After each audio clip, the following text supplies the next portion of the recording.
किताब बैन, छापने वालों की क्लास लग गई। आपके बच्चों की किताब में ऐसा क्या कि सुप्रीम कोर्ट भयंकर भड़क गया। शिक्षा मंत्री से लेकर एनसीईआरटी की माफी बेकार। सुप्रीम कोर्ट ने क्या आदेश दे दिया कि बड़ी बहस छिड़ गई। और बैरिकेड तोड़ा, ताला तोड़ा, पुलिस तक से धक्का मुक्की। जेएनयू में अब नया कांड क्या हो गया, अब इसका चैप्टर। इस वक्त एनसीईआरटी की एक किताब को लेकर भयंकर बवाल मचा हुआ है। सुप्रीम कोर्ट तो अलग लेवल के गुस्से में है। 8वीं क्लास की इस किताब में ऐसा क्या छप गया कि सुप्रीम कोर्ट का गुस्सा 7वें आसमान पर है। आप देखिए कि किताब को बैन कर दिया है सुप्रीम कोर्ट ने। सभी फिजिकल कॉपी सीज करने का आदेश दे दिया है। सॉफ्ट कॉपी तक हटाने के लिए कह दिया है सुप्रीम कोर्ट ने। किताब के पब्लिकेशन पर कंप्लीट बैन लग गया है। किताब की रीप्रिंटिंग, डिजिटल प्रसार को बैन कर दिया गया है। यह भी कहा गया कि किताब का कंटेंट किसी भी तरह से अगर शेयर किया गया तो इसे बहुत गंभीरता से लिया जाएगा। स्थिति यह हो गई कि किताब को छापने वाली एनसीईआरटी एक तरह से नाक रगड़ रही है। अब आपके मन में भी सवाल होगा कि एनसीईआरटी ने आपके बच्चों की किताब में ऐसा क्या छाप दिया बॉस कि सुप्रीम कोर्ट ने एकदम से भूत बना दिया उनका। एनसीईआरटी माफी मांग रही है, लेकिन सुप्रीम कोर्ट ने साफ कर दिया, कह रहे ये माफी वाफी नहीं चाहिए। मामला इतना सीरियस हो गया कि आप देखिए इस किताब के मामले में सुप्रीम कोर्ट ने क्या क्या एक्शन ले लिया है। सेक्रेटरी ऑफ स्कूल एजुकेशन को शो कॉज नोटिस दे दिया। एनसीईआरटी के डायरेक्टर को शो कॉज नोटिस दे दिया। इनसे पूछा गया है कि क्यों ना इन पर कंटेम्प्ट ऑफ कोर्ट एक्ट के तहत एक्शन लिया जाए। सुप्रीम कोर्ट एनसीईआरटी की माफी स्वीकार करने को तैयार नहीं है। कोर्ट ने साफ कह दिया है कि इस बात को कोर्ट देखेगा कि एनसीईआरटी ने जो सार्वजनिक तौर पर माफी मांगी है वो माफी वाकई जेन्युइन है भी या नहीं, या फिर क्रिमिनल लायबिलिटी से बचने के लिए बस माफी मांग लिए हैं ये लोग। यानी सुप्रीम कोर्ट ने रगड़ कर रख दिया एनसीईआरटी को। सुप्रीम कोर्ट ऐसे भयंकर गुस्से में क्यों आ गया, एक किताब को लेकर इतना बवाल क्यों मचा है, लोग इस पर क्या कह रहे हैं। और इधर सुप्रीम कोर्ट की किताब का बवाल है, उधर जेएनयू में वाइस चांसलर को लेकर भयंकर बवाल चल रहा है। जेएनयू में आज क्या गदर मचा है आपको यह भी दिखाऊंगा, लेकिन पहले इन सारे विवाद की एक झलक देखिए।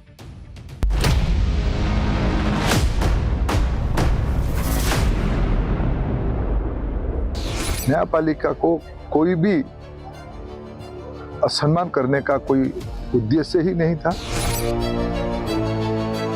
इसके पीछे कुछ गहरी साजिश लग रही है। हम जुडिशरी के साथ खड़े हैं और जुडिशरी को हम प्रणाम भी करते हैं। जिस किताब को लेकर सुप्रीम कोर्ट भयंकर गुस्से में है, आज उस किताब को छापने पर तगड़ा एक्शन लेने वाला ऑर्डर दे दिया। वो पूरा मामला पहले समझिए। एनसीईआरटी ने 24 फरवरी को क्लास 8th की सोशल साइंस की टेक्स्ट बुक जारी की थी, जिसमें एक चैप्टर में करप्शन इन जुडिशरी की हेडिंग के साथ न्यायपालिका को लेकर कई बातें लिखी हुई थी। इसमें न्यायपालिका में भ्रष्टाचार और लंबित मामलों यानी बैकलॉग को लेकर बातें थी। इसी से बवाल शुरू हो गया क्योंकि मीडिया ने इसका खुलासा किया। फिर कपिल सिब्बल, अभिषेक मनु सिंघवी, मुकुल रोहतगी जैसे कई बड़े वकीलों ने चीफ जस्टिस ऑफ इंडिया के सामने यह मामला उठा दिया और क्या कहा कि किताब में न्यायपालिका में भ्रष्टाचार का चैप्टर है, तो फिर नेताओं और नौकरशाही के भ्रष्टाचार की बात क्यों नहीं है। 8वीं क्लास के बच्चों को यह क्या पढ़ाया जा रहा है, उनकी कैसी सोच बनेगी न्यायपालिका को लेकर। इस पर चीफ जस्टिस ऑफ इंडिया ने कहा कि वो इस मामले को खुद देखेंगे और न्यायपालिका को बदनाम करने की इजाजत किसी को नहीं देंगे। सुप्रीम कोर्ट ने जब नाराजगी जताई तो एनसीईआरटी ने प्रेस रिलीज जारी करके किताब वापस लेने और इस चैप्टर के लिए माफी मांग ली। सुप्रीम कोर्ट का कड़ा रुख और सीजेआई का गुस्सा देखकर आज एनसीईआरटी के डायरेक्टर भी काम गए होंगे और उन एनसीईआरटी के अधिकारियों के पसीने छूट गए जिनकी भूमिका इस विवादित चैप्टर को तैयार करने में थी। आज चीफ जस्टिस ने साफ साफ कह दिया कि माफी से काम नहीं चलेगा, जवाबदेही तय होगी और सजा दिए बगैर यह मामला खत्म नहीं होगा। आज चीफ जस्टिस समेत 3 जजों की बेंच ने school education secretary, ministry of education और एनसीईआरटी डायरेक्टर को शो कॉज नोटिस जारी कर दिया। इस नोटिस में कोर्ट ने तीनों से पूछा है कि उनके खिलाफ कंटेम्प्ट ऑफ कोर्ट का एक्ट के तहत या किसी दूसरे कानून के तहत कार्रवाई क्यों नहीं कर देनी चाहिए। कोर्ट ने कहा कि किताब का पब्लिकेशन एक गंभीर मिसकंडक्ट है और अगर यह साबित हो जाता है कि यह चैप्टर जुडिशरी को बदनाम करने के लिए जानबूझकर शामिल किया गया तो यह क्रिमिनल कंटेम्प्ट ऑफ कोर्ट के दायरे में आ सकता है। चीफ जस्टिस ऑफ इंडिया ने कहा कि यह कदम जुडिशरी को बदनाम करने के लिए गहरी सोची समझी साजिश थी। उन्होंने यह भी कहा कि इंस्टीट्यूशन के हेड के तौर पर मुझे यह पता लगाना होगा कि इसके पीछे कौन लोग जिम्मेदार हैं। चीफ जस्टिस ने कहा कि जिम्मेदार लोगों को सजा मिलनी चाहिए, मैं यह कार्रवाई बंद नहीं करने वाला। यानी सुप्रीम कोर्ट माफी को भी सुनने को तैयार नहीं। उसने कहा कि नहीं भाई ये कैसे किए हो, ये पहले ये बताओ। एनसीईआरटी के इस चैप्टर पर सुप्रीम कोर्ट इतना भयंकर नाराज है कि एनसीईआरटी की माफी भी काम नहीं आई। सुनवाई के दौरान चीफ जस्टिस सूर्यकांत ने एनसीईआरटी के माफीनामे पर सवाल उठाते हुए कहा कि क्या यह माफी पूरे मन से मांगी गई है या फिर दिखावे के लिए, या फिर यह माफी तब मांगी गई है जब न्यायपालिका कभी ना भरा जा सकने वाला गंभीर नुकसान उसको हो चुका है और अब कोर्ट यह विचार करेगा कि कहीं यह माफीनामा कार्रवाई से बचने की बस एक कोशिश तो नहीं है। एनसीईआरटी के माफीनामे के बाद केंद्रीय शिक्षा मंत्री धर्मेंद्र प्रधान ने इस मामले में सफाई दी। उन्होंने कहा कि न्यायपालिका का अपमान करने की कोई मंशा नहीं थी और जिम्मेदार लोगों पर कार्रवाई होगी। उन्होंने एनसीईआरटी की इस लापरवाही पर दुख जताते हुए खेद प्रकट किया और कहा कि उन्हें जैसे ही इस बारे में पता चला उन्होंने फौरन किताब पर रोक लगा दी और एनसीईआरटी को निर्देश दिया कि किताबें आगे डिस्ट्रीब्यूट ना होने पाए। सुनिए शिक्षा मंत्री को। जब ही ये घटना मेरे सामने आई, मैं तुरंत ही एनसीईआरटी को निर्देश देके सारे किताबों को विड्रॉ करवाया। आगे वो ना जा पाए उसकी सारी चिंता किया और उसको विड्रॉ करने का निर्देश दिया। न्यायपालिका को कोई भी असम्मान करने का कोई उद्देश्य ही नहीं था, सरकार के उसमें कतई उद्देश्य नहीं था। जो घटना हुई है उसको हम गंभीरता से लेते हैं। एनसीईआरटी के ऊपर उसको और इंक्वायरी किया जाएगा। जो भी व्यक्ति उसमें से उस किताब को बनवाने में, उस चैप्टर को बनवाने में संलग्न है, उनके ऊपर कार्रवाई की जाएगी और आगे ये गलती ना हो, हम न्यायपालिका को आश्वस्त करते हैं। धर्मेंद्र प्रधान इस देश के ऐसे शिक्षा मंत्री हैं जिन्होंने पिछले कुछ ही महीनों के अंदर इस सरकार के ऊपर दसियों बार सवाल खड़ा होने के मौके दे दिए। चाहे वो यूजीसी का मामला हो, चाहे नीट पीजी का मामला हो और अब ये एनसीईआरटी की किताब का मामला। इनको कुछ पता ही नहीं रहता है। शिक्षा मंत्री गलती मान रहे हैं, लेकिन आप ये भी देखिए कि गलती तब हो रही है जब सूत्रों के मुताबिक इस मामले में पीएम मोदी ने भी कड़ी नाराजगी जता दी थी। मंगलवार को ही कैबिनेट मीटिंग में पीएम मोदी ने पूछा था कि 8वीं क्लास के बच्चों को जुडिशियल करप्शन पर हम क्या पढ़ा रहे हैं। पीएम ने यह भी पूछा था कि यह सब कोई देख रहा है कि यह क्या हो रहा है। सोचिए, जब इस तरह के मामले को लेकर खुद प्रधानमंत्री कह रहे हैं कि भाई ये क्या ही पढ़ा रहे हो बच्चों को, और यही बात जुडिशरी कर रही है, यही बात चीफ जस्टिस कर रहे हैं। वो ये नहीं कह रहे हैं कि जुडिशरी पे कोई चर्चा मत करो, जुडिशरी में कोई करप्शन ही नहीं है, ऐसा भी नहीं वो कह रहे हैं कि यार उस पर कोई किसी ने कुछ कहा नहीं है, वो ये भी नहीं कह रहे हैं। वो कह रहे हैं 8वीं के बच्चे को क्या पढ़ा रहे हो, और इतना करप्शन पढ़ाना है तो फिर नेताओं का भी पढ़ाओ, अफसरों का भी पढ़ाओ। ये जो लोगों के घरों में, अफसरों के घर से नोटों के बंडल निकल जाते हैं, उनका भी पढ़ाओ। भाई तुम तो ऐसा पढ़ा रहे हो जैसे जुडिशरी में करप्शन है और पूरे देश में है नहीं है। और इसलिए चीफ जस्टिस कह रहे हैं कि बच्चों के दिमाग में क्या भर रहे हो। वही पीएम कह रहे हैं कि कोई देख रहा है कि सब क्या छप रहा है। लेकिन शिक्षा मंत्री धर्मेंद्र प्रधान के राज में तो कांड पे कांड हुए जा रहे हैं। सिर्फ एक मामले की बात थोड़ी है, हाल के दिनों में शिक्षा मंत्रालय से जुड़े विवाद आप देखिए। नीट पीजी कट ऑफ का मामला भयंकर बवाल हो गया कि भाई माइनस में जिनके नंबर हैं अब उनसे इलाज कराना पड़ेगा क्या। यूजीसी नियमों का मामला, इस पे तो बवाल अभी तक थमा ही नहीं है। ये तो ऐसा रायता फैला है कि समटे नहीं समट रहा है इनसे। और एनसीईआरटी किताब का मामला अलग हो गया जिसपे सुप्रीम कोर्ट भड़का हुआ है, माफी मांग रहे हैं।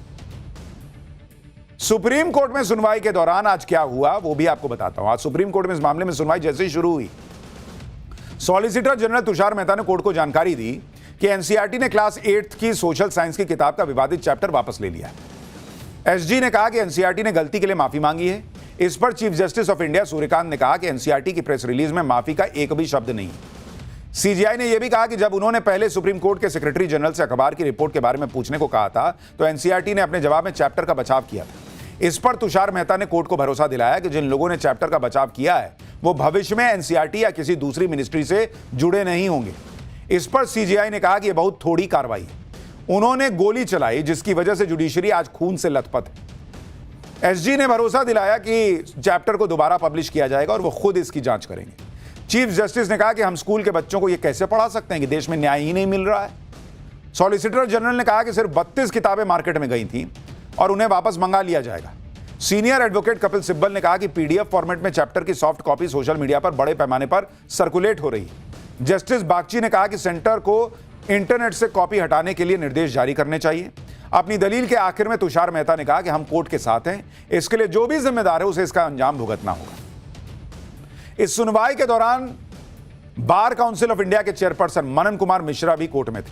उन्होंने न्यायिक दखल का समर्थन किया। उनका कहना था कि ये किसी छोटे मोटे अनभिज्ञता से, इग्नोरेंस से नहीं हो सकता है। इसके पीछे कुछ गहरी साजिश लग रही है, कोई षड्यंत्र लग रहा है। तो वैसी स्थिति में मामले का जांच होना चाहिए, किसने ऐसा किया। एक अपॉलॉजी, सिंपल अपॉलॉजी से भी माननीय न्यायालय ने कहा कि उससे काम नहीं चलेगा।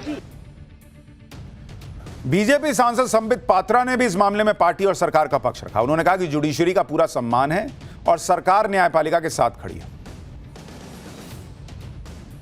हम सबके मन में इंडियन जुडिशरी के प्रति सम्मान का भाव है, मान का भाव है और स्वाभिमान का भाव है। और कल जब इस विषय पे कोर्ट पे सुनवाई हुई तो हमारे सॉलिसिटर जनरल तुषार मेहता जी ने भी इस विषय को सरकार की तरफ से रखा है कि सरकार जुडिशरी के साथ में है, हम जुडिशरी के साथ खड़े हैं और जुडिशरी को हम प्रणाम भी करते हैं कि जिस निष्पक्षता के साथ भारत की जुडिशरी काम करती है, we should always respect and stand with the judiciary of this country. हालांकि कुछ लोग यह भी कह रहे हैं कि आखिर न्यायपालिका में भ्रष्टाचार की बात करना गलत कैसे हो गया, न्यायपालिका में पेंडिंग केस की बात करना गलत कैसे हो गया। इस पर अगर बात हो रही है तो फिर किसी को इससे क्यों परेशानी है। कई लोग कह रहे हैं कि एनसीईआरटी क्यों माफी मांग रही है। सुनिए एनसीईआरटी के पूर्व डायरेक्टर ने क्या कहा। हमें एक दूसरे का सम्मान करना चाहिए। सारा देश सुप्रीम कोर्ट का सम्मान करता है, लेकिन सुप्रीम कोर्ट की भी सीमाएं हैं। एनसीईआरटी देश के भविष्य का निर्माण कर रही है। ऐसा कोई व्यक्ति आपको नहीं मिलेगा जो किसी उच्च पद पर हो जिसने एनसीईआरटी की पुस्तकें न पढ़ी हों। और एनसीईआरटी का उत्तरदायित्व सुप्रीम कोर्ट के उत्तरदायित्व कम नहीं है। तकनीकी व्यवस्था जो भी हो, लेकिन एनसीईआरटी को वही सम्मान देना चाहिए जो हम अपने अध्यापक को देते हैं। जो लोग सुप्रीम कोर्ट को कोस रहे हैं उन लोगों को इस बात को समझना होगा कि यह मामला किसी किताब में भ्रष्टाचार का जिक्र होने भर का नहीं है। मामला 8वीं क्लास के बच्चों को क्या पढ़ाया जाना चाहिए इसका है। मामला इसका भी है कि अगर भ्रष्टाचार की बात हो रही है तो फिर सबके भ्रष्टाचार की बात करो। अगर बच्चों को यही पढ़ाना है कि इस देश में खाली भ्रष्टाचार चल रहा है तो फिर नेताओं ने जितने भ्रष्टाचार किए सबका चैप्टर डालो। सिर्फ न्यायपालिका की ही बात क्यों हो रही है? क्योंकि आप देखिए कि कोर्ट में कितने केस पेंडिंग है, इसे लेकर बहस तो होती रहती है। हमने पाठशाला में शो किया है, हमको तो किसी ने नहीं कहा, सुप्रीम कोर्ट ने कुछ नहीं कहा कि क्यों बता दिए इतने कोर्ट केस पेंडिंग है। भारत में 5 करोड़ से ज्यादा केस पेंडिंग है, इसकी बात होती रहती है।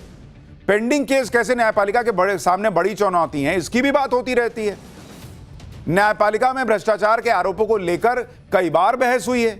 अभी हाल ही में जस्टिस वर्मा के केस को लेकर खूब रिपोर्टिंग हुई थी। कोर्ट ने इन सब पर बात करने से नहीं रोका है। कोर्ट इस बात को लेकर नाराज है कि 8वीं क्लास के बच्चे को तुम यह बताकर कि हमारे यहां तो करोड़ों केस पेंडिंग है, हमारे यहां तो जुडिशरी में भ्रष्टाचार है, तुम क्या हासिल कर रहे हो, यह पूछ रहे हैं वो। बच्चों को क्या बता रहे हो कि तुमको जज नहीं बनना चाहिए, तुमको जुडिशरी में नहीं जाना चाहिए, या हमारे यहां की जुडिशरी कितनी खराब है।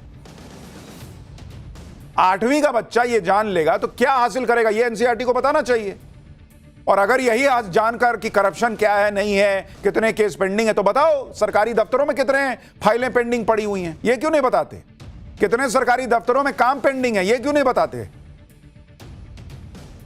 न्यायपालिका को बदनाम करने की छूट किसी को नहीं दी जा सकती। इसलिए आप देखिए कि चीफ जस्टिस ने मीडिया की तारीफ की कि मीडिया ने ही एनसीईआरटी की किताब के इस मामले को उठाया और इसका खुलासा किया, जिस पर आज एक्शन हो रहा है। क्योंकि जो लोग ये नहीं समझ रहे कि दिमाग में 8वीं के बच्चे के दिमाग में क्या भरोगे तो उसका क्या रिजल्ट होगा, उनको जेएनयू के उन बच्चों को देखना चाहिए जिनके दिमाग में वामपंथ भरा गया तो वो क्या ना क्या करते हैं।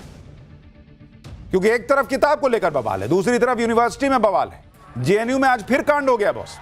जेएनयू के वाइस चांसलर के इस्तीफे की मांग को लेकर सैकड़ों छात्र कैंपस में इकट्ठा हो गए। ये लोग मार्च निकालने लगे। हालांकि जेएनयू प्रशासन ने किसी भी तरह के मार्च की इजाजत दी ही नहीं थी, इसलिए छात्रों के मार्च को लेकर दिल्ली पुलिस पहले ही एक्टिव थी। दिल्ली पुलिस ने छात्रों को यूनिवर्सिटी के गेट पर रोक दिया। एक तरफ दिल्ली पुलिस और आरएएफ के जवान थे तो दूसरी तरफ जेएनयू छात्र संघ के करीब 400 से 500 छात्र इकट्ठा हो गए। छात्रों को रोकने के लिए यूनिवर्सिटी के गेट पर जंजीर लगाकर ताला लगाया गया था, जिसके बाद छात्रों ने गेट पर पहुंचकर नारेबाजी शुरू कर दी। उग्र छात्रों ने गेट पर लगा ताला भी तोड़ दिया और पुलिस से भिड़ गए। इस दौरान छात्रों ने पुलिस की बैरिकेडिंग को तोड़ दिया। कई छात्र हंगामा करते हुए बैरिकेडिंग गिराने लगे। जब पुलिस ने उन्हें रोकने की कोशिश की तो छात्रों और पुलिस के बीच झड़प हो गई। छात्रों के हमले में कई पुलिस वाले घायल हुए हैं। एक इंस्पेक्टर के हाथ में चोट आई है। बताइए, ये तो हाल है यहां। पुलिस वाला घायल हो जा रहा है छात्रों के को रोकने के चक्कर में। छात्रों ने दिल्ली पुलिस को उकसाने के लिए बोतलें भी फेंकी। उनके ऊपर झंडे और बैनर फेंके गए। छात्र जब बेकाबू हो गए तो दिल्ली पुलिस एक्शन में आई। पुलिस ने जेएनयू स्टूडेंट यूनियन की अध्यक्ष समेत कई छात्रों को हिरासत में लिया और बसेस में भर के थाने लेकर गए। जेएनयू में अभी भी पुलिस की भारी मौजूदगी है क्योंकि प्रोटेस्ट कर रहे छात्रों ने आज रात फिर से मार्च निकालने की बात कह दी। इससे पहले जेएनयू में यूजीसी के इक्विटी नियमों को पूरी तरह लागू करने की मांग को लेकर प्रदर्शन हो रहा था, लेकिन अब जेएनयू की वाइस चांसलर के इस्तीफे की मांग हो रही है। वाइस चांसलर शांतिश्री डी पंडित को लेकर विवाद तब शुरू हुआ जब 16 फरवरी को उनका एक पॉडकास्ट रिलीज हुआ। पॉडकास्ट में वाइस चांसलर शांतिश्री यूजीसी के 2026 इक्विटी एंटी डिस्क्रिमिनेशन रेगुलेशन पर चर्चा कर रही हैं। बातचीत के दौरान उन्होंने कहा कि इसे काफी सीक्रेट तरीके से किया गया, यहां तक कि हमें भी पता नहीं चला कि इसमें क्या लिखा गया है। आप किसी एक ग्रुप को पावर देकर और दूसरे को न्याय देने से इनकार नहीं कर सकते। इसी को लेकर बवाल हो रहा वहां जेएनयू में, क्या ऐसा बोल कैसे दी। जेएनयू छात्र संघ का कहना है कि वीसी की यही बातें उनकी जातिवादी मानसिकता को दर्शाती हैं। छात्र संघ का आरोप है कि इस तरह की बयानबाजी यूनिवर्सिटी में पिछड़े वर्ग के छात्रों के साथ होने वाले भेदभाव और अन्याय को बढ़ावा देती है। कौन सी लाइन में उन्होंने कहा कि पिछड़े छात्रों के साथ अन्याय कर दो। तो जेएनयू में होने वाले कांड तो कभी खत्म होंगे या नहीं होंगे, भगवान ही जाने। For more of such videos, do like, share and subscribe to ET Now Swadesh.